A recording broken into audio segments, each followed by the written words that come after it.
We're going to normalise this form, which has student registration number, information on the student, and repeating groups of module code, module name and result. So we're going to start by moving this information to an Excel spreadsheet. Now I'll just delete the answer that's there at the moment, which is what you'll have when you look online. Okay, so we're going to start registration number, there's the information on the student, and there's the repeating group. So when we're going from unnormalised to first, we need to remove the repeating group by placing the repeating group in a new relationship along with a copy of the original key. So we're going to take the non-repeating group, copy that over, and then the repeating group, which I have shown in brackets, module code, module name and result. If we look back at the form, module code, module name and result, we're going to remove those and copy them over along with a copy of the original key. Now I'm going to actually just put PK after these just to save any confusion between the bold and underline and whatever. So we've split that relationship into student information, registration information.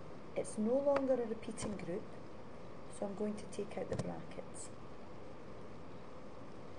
What we now need to do, we've split it in two, but something links these two together. Now obviously that's going to be the registration number.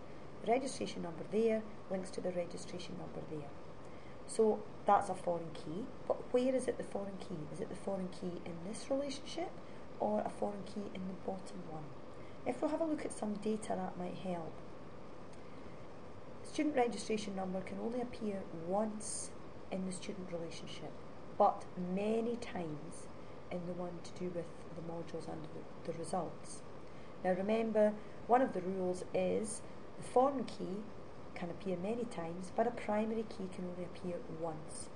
So in this relationship, its registration number is going to be primary key here, but a primary key and a foreign key at the bottom. Now hopefully you also notice that there's still a bit of a problem here, because although registration number is the primary key there, i.e. if you tell me student 345209987, we can identify one row. If you tell me that same student number, we identify 4 rows. So on its own, that registration number is not enough to identify one row.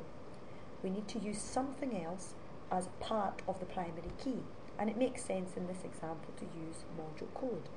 Because if I tell you that student's registration number plus the module code, you can identify whether that student has passed or failed. So we'll go back to our form and we will now make module code part of the primary key. So we've gone from unnormalised to first by splitting the relationship into the non-repeating data. Okay, that's the information here, registration number, name, address, tutor number, name, diploma number, code, because that information is only once per student. And then the repeating information. So per student we can have several modules, module names and results. We take a copy of the primary key from the initial relation to the new one. It then also becomes a foreign key because it is the link back to that relationship. But then we need to look at a new relation and decide what we require as a primary key. Because in this example, registration number on its own is not enough. We will need to add something else.